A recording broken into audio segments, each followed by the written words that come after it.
জুমার নামাজের দিন বয়ান হয়, উনি বসে বসে জুরায়। এই চাচারা কখনোই বদলায় না, যেমন আছে এমনই পড়ে থাকে। বিড়ি খায় তো বিড়িয়ে খায়, চা দোকানে আড্ডা দেয় তো আড্ডাই দেয়, টেলিভিশন দেখে, নাচ গান দেখে, তো এই বদ অভ্যাস 60 বছরও আর ছোটে না। কথায় কথায় গালিগালাজ করে, তো এই বদ অভ্যাস আর ছোটে না। কেন? আল্লাহর কথার প্রতি আন্তরিক না। নাই তো 30 বছর জুমার বয়ান শুনবার পরে একটা মানুষ তো পরিবর্তন হওয়ার কথা। 40 বছর, একটা বছরে 52 সপ্তাহ। খেয়াল করে দেখেন যে 52 সপ্তাহ এক বছরে মোট, প্রতি মাসে 4টা সপ্তাহ, তাহলে 4 12 48, আর 4টা মাস প্রতি বছর, আর অতিরিক্ত একটা জুমা আছে, 5টা জুমা, তাহলে 48 আর 4 কত?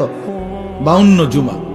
তাহলে 52 জুমা আপনার মহল্লায় আল্লাহর কথা হয়, কোরআনের কথা হয়, আপনার কি কোনো পরিবর্তন হওয়ার কথা না? 30 বছরে এবারে 52 দিয়ে পূরণ দেন, কতগুলো বয়ান হলো। এরপরেও যদি একটা মানুষের স্বাভাবিক কিছু বদভ্যাস না ছোটে, তা আপনি কি শুনলেন, কি বুঝলেন, কি বুঝলেন? 30 বছরও আপনি এটা বুঝছেন না যে বিড়ি সিগারেট খাওয়া একজন মুসলমানের জন্য উচিত না।